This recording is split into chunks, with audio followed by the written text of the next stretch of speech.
لە دەواازەی نێودەوڵەتی باشماخ هیچ بەرهەمێکی هاوردە داخلی هەرێمی کوردستان ناکرێت تاوەک لێرە پشکنینی بۆ ئەنجام نەدرێت. تیمێکی شارەزا لە پسپۆڕیە جیاوازەکان بە پێشکەوتوترین ئامێری سەردەم پشکنینەکان ئەنجام دەدەن.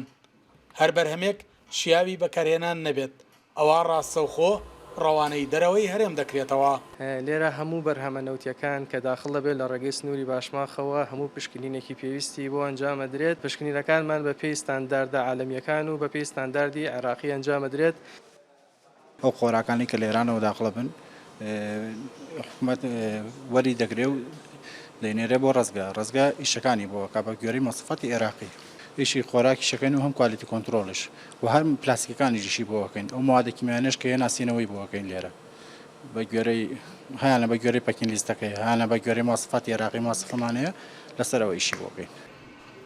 ئێمە لێرە فحز بۆ ئایتمە خۆراکیەکانەکەین لەگەڵ کۆزمەتیک مایکرۆبایۆلۆژی کە لێرە فحز بۆ بابەتە جوانکاریەکانەکەین. هەر تێستێکە لەم تاقیگە ئەنجام درێت هەمووی بەپێی تایبەتمەندی عێراقیە و یاخود هەر تایبەتمەندێکی تری بیانی کە لە عێراقا باوەڕ پێکراو بێت.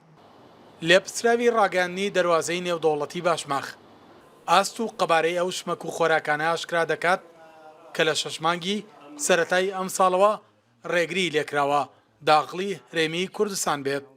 بە پێی و ئامارەی کە لە بەردەستماندایە لە ماوەی 6 مانگی ڕابردوودا ئەو بارانێک کە گەڕێنراونەتەوە بۆ وڵاتی ئێران 5352 تەن و 968 کیلۆگرام بووە و ئەو بارانەشی کە لە ناو براون 146 تەن و 232 کیلۆگرام بار لە ناو براوە کە لە پشکنیندا دەرنەچوون. بەردەوامی کاری ئەم تاقیگەیە لە پشکنین و کۆنتترۆلکردنی مادە هاوردەکراوەکان ئەبێتەوە کارێک کە وڵاتیان متمانەی تەواو بەو خۆراکانە بکات کە لەم دەواازەوە داخلی هەرێم بکرێت دڵنیاش بن لەوەی ئاسایشی خۆراکیان پارێزراوە. سەراج جەمیل، کورسات نیوز، باشماخ.